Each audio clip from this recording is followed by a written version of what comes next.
Hello dear students, today we are going to discuss the second chapter of class ninth, that is matter around us pure.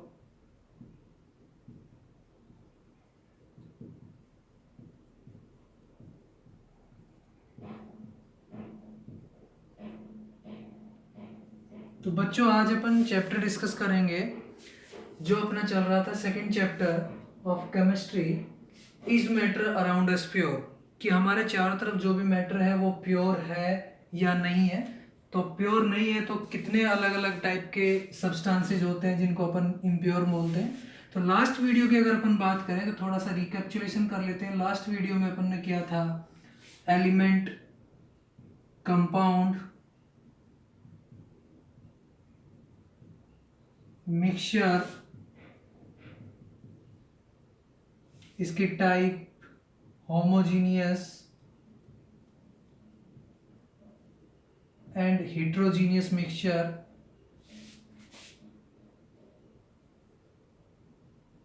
difference between mixture and compound, और last में अपन ने discuss किया था इस chapter के अंदर जो topic था हमारा वो था फिजिकल वर्सेज केमिकल चेंजेस। ये इस चैप्टर के अंदर जो टॉपिक्स थे हम डिस्कस कर चुके थे। तो आज जो अपन डिस्कस करेंगे वो है हमारे पास homogeneous mixture, that is solution. तो आज अपन बात करेंगे सॉल्यूशन की, टाइप्स ऑफ सॉल्यूशन, और लास्ट में करेंगे कंसंट्रेशन ऑफ सॉल्यूशन। तो आज के जो टॉपिक होंगे हमारे पास दैट इज सॉल्यूशन।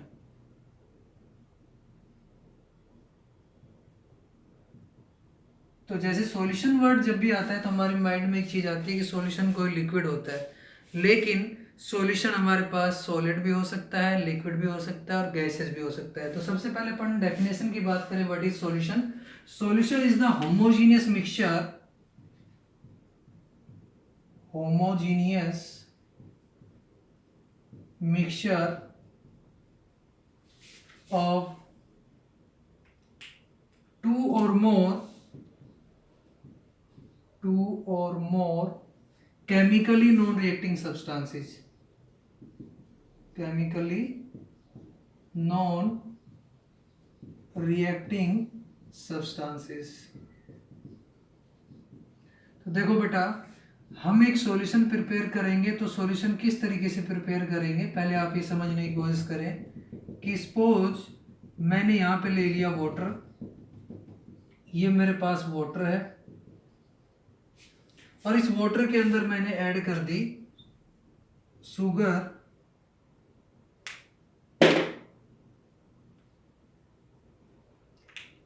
वाटर के अंदर क्या ऐड किया मैंने, शुगर ऐड किया। तो जो शुगर के पार्टिकल है वो जाएंगे इसके अंदर और यूनिफॉर्मली डिस्ट्रीब्यूट हो जाएंगे।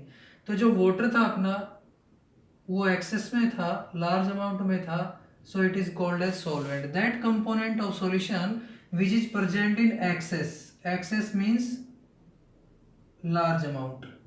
जो हमारे पास ज़्यादा होता है उसको अपन क्या बोलते हैं, सॉल्वेंट बोलते हैं। तो यहाँ पे हमने लिया था ज़्यादा, हमारे पास पानी था, उसके अंदर हमने डाल दिया शुगर, तो शुगर हमारा लिमिटेड है। तो लिमिटेड जो होता है मीन्स जो फिक्स अमाउंट के अंदर होता है, या हम कहें कि जिसका अमाउंट सॉल्वेंट के अमाउंट से कम होता है उसको अपन क्या बोलते हैं, सोल्यूट। तो सोल्यूट और सॉल्वेंट दोनों मिले और दोनों ने मिलके बनाया होमोजीनियस मिक्सचर, और इस होमोजीनियस मिक्सचर को अपन क्या बोल रहे हैं, सॉल्यूशन बोल रहे हैं। टू और मोर केमिकली नॉन रिएक्टिंग सब्सटेंसेस, तो ये बड़ा इंपॉर्टेंट है। नॉन रिएक्टिंग मींस कि जब हम सोल्यूट को सॉल्वेंट के अंदर डालेंगे तो कोई केमिकल रिएक्शन नहीं होगी, मींस फिजिकली वो उसके अंदर सोल्यूबल होगा लेकिन केमिकली कोई रिएक्शन नहीं होगी। तो अपन उसको क्या बोलेंगे, होमोजीनियस मिक्सचर, और उस होमोजीनियस मिक्सचर को सॉल्यूशन बोलेंगे। तो सॉल्यूशन क्या हुआ, होमोजीनियस मिक्सचर ऑफ टू और मोर केमिकली नॉन रिएक्टिंग सब्सटेंस। देखिए टू और मोर, हमने एक वर्ड यूज किया मोर। मोर मीन्स कि अगर हमारे पास ये सॉल्वेंट है, हमने इसके अंदर एक सोल्यूट डाल दिया शुगर, अब शुगर डालने के बाद अपन इसके अंदर NaCl नमक भी डाल सकते हैं, जैसे नींबू पानी बनाते हैं अपन सिंपली, तो वाटर लेते हैं, वाटर के अंदर चीनी डालते हैं, नमक डालते हैं, नींबू डालते हैं, मीन्स जो अदर कंपोनेंट्स अपन डाल रहे हैं इसके अंदर फर्दर वाटर के अंदर, these are known as solutes and solutes can more than 2 in number. ये हमारे पास 1 और मोर देन 1 हो सकता है। सोल्यूट हमारे पास एक, हम चीनी भी डाल सकते हैं, नमक भी डाल सकते हैं, नींबू भी डाल सकते हैं, सारी चीजें अपन इसके अंदर डाल सकते हैं। तो यहाँ पे कंपोनेंट एटलीस्ट कम से कम 2 कंपोनेंट होगी, एक सॉल्वेंट होगा, एक सोल्यूट होगा, और ये केमिकली नॉन रिएक्टिंग हो गए, तो इसको अपन क्या बोलेंगे, सॉल्यूशन। अब नेक्स्ट जो बात आती है हमारे पास प्रॉपर्टीज या हम टाइप्स की बात करते हैं बेटा सबसे पहले, कि टाइप्स ऑफ सॉल्यूशन, सॉल्यूशन की टाइप्स क्या क्या होती है। अब यहां पे 2 चीजें थी सॉल्यूशन के अंदर, एक था अपना सोल्यूट, दूसरा था सोलवेंट। अब जो सोलवेंट होता है वो जनरली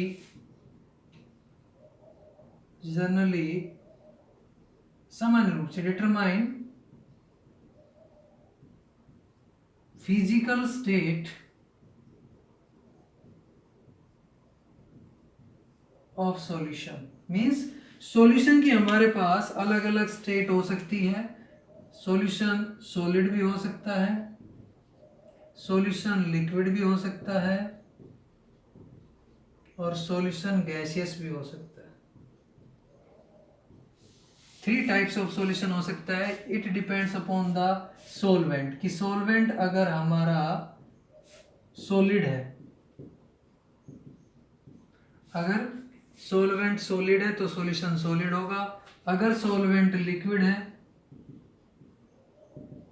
तो सॉल्यूशन लिक्विड होगा, अगर सॉल्वेंट गैसियस है या गैस है तो सॉल्यूशन गैसियस होगा। किस तरीके से आप देख सकते हैं एग्जांपल, सॉलिड सॉल्यूशन के एग्जांपल हम ले, हमारे पास आती है एलॉयज।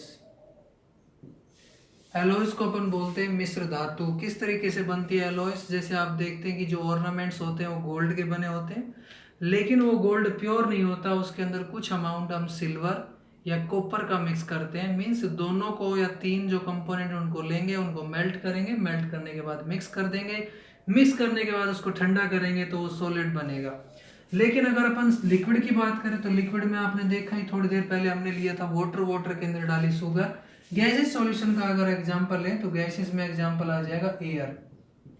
हमारी जो एयर है it is the homogeneous mixture of different gases. हमारी एयर के अंदर अलग अलग गैसेस होती है। कौन कौन सी होती है, नाइट्रोजन होती है मेनली, अगर नाइट्रोजन होती है, ऑक्सीजन होती है, CO2 होती है, अदर गैसेज भी होती है। तो इनका homogeneous mixture that is gaseous solution. तो सोल्यूट कम अमाउंट में होगा, सोलवेंट ज्यादा अमाउंट में होगा। सोलवेंट जो होता है वो जनरली, यहाँ पे एक जनरली वर्ड लिया गया है, आप हायर क्लासेस में जाएंगे तो कुछ एक्सेप्शंस आएंगे हमारे पास, फिजिकल स्टेट को डिटरमाइन करता है। तो 3 टाइप्स के सॉल्यूशन हो गए हमारे पास। नेक्स्ट अपन बात करते हैं प्रॉपर्टीज ऑफ सॉल्यूशन, कि सॉल्यूशन की प्रॉपर्टी क्या होती है।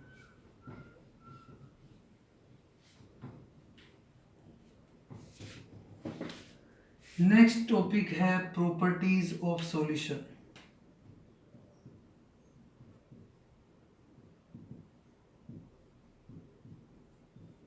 अगर फर्स्ट प्रॉपर्टी की हम बात करें तो ये हमारे पास होमोजीनियस मिक्सचर होता है। होमोजीनियस मिक्सचर,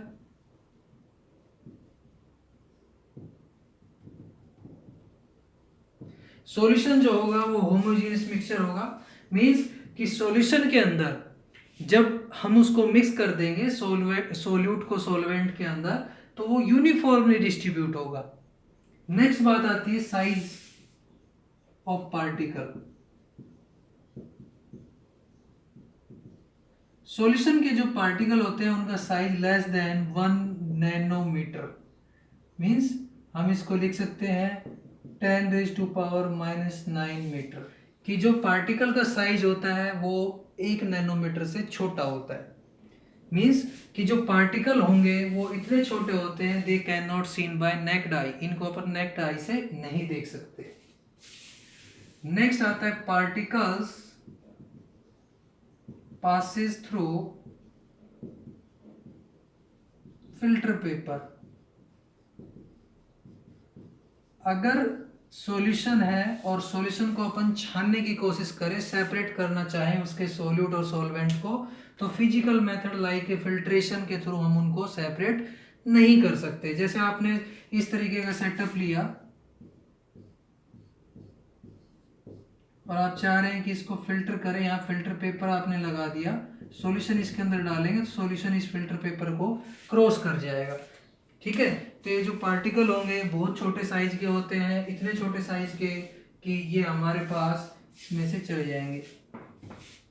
पोर का जो साइज होगा वो बड़ा होता है, पार्टिकल का साइज लेस देन 1 नैनोमीटर होता है, तो इसको ये पास कर जाएंगे। नेक्स्ट हमारे पास जो प्रॉपर्टी आती है कि सॉल्यूशन जनरली ट्रांसपेरेंट होता है और कलर्ड होता है। कलर्ड सॉल्यूशन होगा या कलरलेस सॉल्यूशन होगा, जनरली ट्रांसपेरेंट। नेक्स्ट आता है हमारे पास कि जो सॉल्यूशन होता है does not scatter the beam of light. हम आगे पढ़ेंगे इसी चैप्टर के अंदर, एक होता है कोलाइडल सॉल्यूशन जिसको अपन ट्रू सॉल्यूशन नहीं बोलते, और जो सॉल्यूशन होता है वो ट्रू सॉल्यूशन की अगर हम बात करें तो ट्रू सॉल्यूशन में से अगर हम बीम ऑफ लाइट पास करें तो लाइट उसको क्रॉस करके चली जाएगी, मींस लाइट स्कैटर नहीं होगी। स्कैटरिंग ऑफ लाइट अगर होता है तो अपन उसको कोलाइडल स्टेट बोलते हैं। तो कोलाइडल एक डिफरेंट स्टेट होती है सॉल्यूशन की, लेकिन अगर ट्रू सॉल्यूशन है तो उसमें से अगर हम बीम ऑफ लाइट पास करेंगे तो उसको क्रॉस करके चली जाएगी और स्कैटर नहीं होगी। तो ये हमारे पास कुछ प्रॉपर्टी थी जिनको मैं एक बार दोबारा से बता देता हूँ कि होमोजेनियस मिक्सचर होता है, यूनिफॉर्म डिस्ट्रीब्यूशन होता है, साइज पार्टिकल का less than 1 nanometer, means particle बहुत छोटे होते हैं। कितने छोटे होते हैं कि फिल्टर पेपर से पास हो जाते हैं, ट्रांसपेरेंट होते हैं, ठीक है, क्योंकि होमोजेनियस मिक्सचर होता है, does not scatter the beam of light. And यहाँ पे हम एक पॉइंट और एक्स्ट्रा ऐड कर सकते हैं, they can not separate by physical method. Physical method से हम इनको सेपरेट नहीं कर सकते। Does not separate by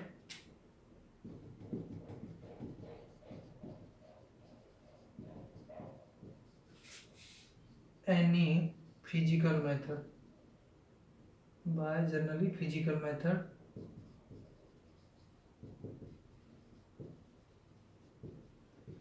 physical method के थ्रू हम इसके जो पार्टिकल हैं उनको सेपरेट नहीं कर सकते। इसको सेपरेट करने के लिए हमें स्पेशल मेथड की रिक्वायरमेंट रहती। तो ये था हमारे पास properties of solution. Next topic आता है बच्चों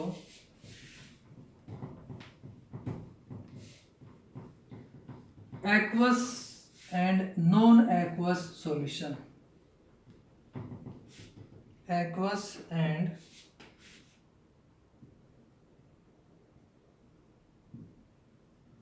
non-aqueous solution। अब ध्यान से देखें, aqueous वर्ड कहीं पे भी आ जाए, aqueous किससे आया है, aqua से, और aqua का मतलब होता है वाटर, मीन्स पानी। एक सॉल्यूशन जिसमें हमारा सॉल्वेंट प्रेजेंट होता है as a water, water is present as solvent, तो यहां पे क्या होगा, water present as solvent. Solvent क्या है, वाटर है, तो अपन उसको क्या बोलेंगे, एक्वस सॉल्यूशन। देखिए जैसे मान लीजिए आपने वाटर लिया, ठीक है, और वाटर के अंदर आपने NaCl डाल दिया, तो ये सॉल्यूशन क्या कहलाएगा, एक्वस NaCl सॉल्यूशन। इसको अपन क्या बोलेंगे, एक्वस NaCl सॉल्यूशन। मीन्स ये इंडिकेट कर रहा है कि इसके अंदर जो वाटर है वो क्या है, सॉल्वेंट है। नॉन एक्वस, नॉन एक्वस को आप समझे solvent present is other than water, other than water। पानी के अलावा आपके पास कोई भी सॉल्वेंट है, सपोज आपने लिया यहाँ पे बेंजीन, और बेंजीन के अंदर डाल दिया ईथर, या हम कहेंगे CCl4 कार्बन टेट्राक्लोराइड। तो यहाँ पे बेंजीन जो है ये सोलवेंट है, और सोलवेंट हमारा अदर देन वाटर है। तो जब भी सोलवेंट वाटर के अलावा कोई और अपन लेते हैं तो उसको अपन क्या बोलेंगे, नॉन एक्वस सॉल्यूशन। तो what is the difference between aqueous and non aqueous solution? Such type of solution in which water is present as solvent is known as aqueous solution, while in non-aqueous solution solvent is present other than water। पानी के अलावा कोई solvent होता है तो अपन उसको क्या बोलते हैं, non-aqueous solution। नेक्स्ट आता है बच्चों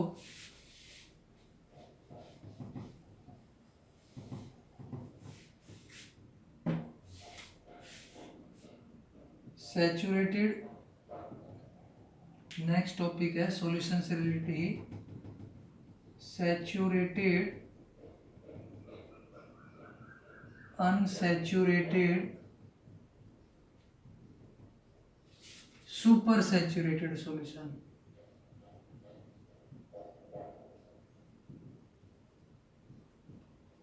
तो यहाँ पे तीनों को देखते हैं कि क्या है हमारे पास। कि सपोज ये वाटर है, मान लीजिए हमारे पास 100 ग्राम वाटर है, ग्राम में ले रहे हैं हम सॉल्वेंट को, 100 ग्राम वाटर। इसके अंदर हमने क्या किया, NaCl को डाल दिया। 5 ग्राम डालेंगे डिजोल्व हो जाएगा, और अमाउंट एक्सटेंड करेंगे डिजोल्व हो जाएगा, और डालेंगे डिजोल्व हो जाएगा। लेकिन एक पॉइंट आएगा जिसके ऊपर अगर अपन NaCl डालेंगे तो NaCl इसमें डिजोल्व नहीं होगा, वो नीचे प्रेसिपिटेट होने लग जाएगा, मीन्स नीचे बैठने लग जाएगा, नीचे जमने लग जाएगा। तो जब तक इसके अंदर सोल्यूट घुलता है तब तक अपन इसको बोलेंगे अनसैचुरेटेड। मीन्स आप इसको इस तरीके से समझ सकते हैं कि सपोज आपको भूख लगी हुई है और आप खाना खाने के लिए बैठ गए। आपको भूख लगी हुई है, आपको 1 रोटी दी गई, आप खा गए, 2 रोटी दी गई, खा गए, 3 रोटी दी गई, खा गए, 4 रोटी दी गई, खा गए। लेकिन अब 5वीं रोटी आई तो आप क्या हो गए, सैचुरेट हो गए। मीन्स आपकी कैपेसिटी थी कि आप 4 रोटियां खा सकते थे, 4 रोटियां आप खा गए, अब आप क्या हो गए, सैचुरेट। हम बोलते हैं ना कि भाई आप छक गए। मीन्स कि सोल्यूट का भी सोलवेंट के अंदर जो डिजोल्यूशन का जो प्रोसेस होता है वो भी इसी तरीके से है। ये मान लीजिए हम हैं और ये रोटी है, अगर इसको 1 रोटी खिलाएं खा जाएगा, 2 रोटी खिलाएं खा जाएगा। अब इसकी कैपेसिटी 4 रोटी की है, या हम कहें कि इसकी कैपेसिटी x ग्राम की है, कि अगर इसमें x ग्राम डाल दिया, कोई भी वैल्यू है, अब उसके बाद अगर अपन डालेंगे तो वो इसके अंदर डिजोल्व नहीं होगा। Means such type of solution in which further amount of solute can dissolve without precipitation. ऐसा सॉल्यूशन जिसके अंदर हम सोल्यूट आगे डाल सकते हैं तो उसको अपन बोलेंगे अनसैचुरेटेड। जिसमें नहीं डाल सकते उसको अपन बोलेंगे सैचुरेटेड। मीन्स जब मैं खाना खाने से छक गया तो मैं क्या हो गया, सैचुरेट। मीन्स और सोल्यूट अब इसके अंदर डिजोल्व नहीं किया जा सकता। तो आप ध्यान से देखिए, आप नोट डाउन कर सकते हैं, unsaturated solution, such type of solution in which further amount of solute can dissolve without precipitation। ऐसा सॉल्यूशन जिसमें हम फर्दर सोल्यूट को डाल सकते हैं विदाउट प्रेसिपिटेशन, मतलब नीचे जमे बिना। Saturated solution such type of solution in which no further solute can dissolve. ठीक है, ऐसा सॉल्यूशन जिसके अंदर हम फर्दर सोल्यूट डिसॉल्व नहीं कर सकते। लेकिन एक कंडीशन देखें आप, सपोज ये हमारे पास वाटर है, ठीक है भाई, वाटर है हमारे पास। हमने क्या किया, इसके अंदर 10 ग्राम शुगर डाली, डिजोल्व हो गई, और थोड़ा डाला शुगर, डिजोल्व हो गई, और थोड़ा डाला शुगर, डिजोल्व हो गई। तो जहां पे डिजोल्व होना बंद हो गया, अब अपन उसको क्या बोलेंगे, सैचुरेटेड, कि भाई अब तो ये छक गया। अब हम थर्ड टर्म आती है हमारे पास सुपर सैचुरेटेड सॉल्यूशन की। जो सैचुरेटेड सॉल्यूशन है, अगर हम इसको हीट करना स्टार्ट कर दे, गर्म करना स्टार्ट कर दे, यहां पे हमने लगा दिया बर्नर, तो अब क्या होगा, अब अपन इसको हीट करेंगे, तो हीट करते टाइम इसमें कुछ एक्स्ट्रा और कुछ अमाउंट ऑफ शुगर, कुछ थोड़ा सा शुगर और डिजोल्व हो जाएगा।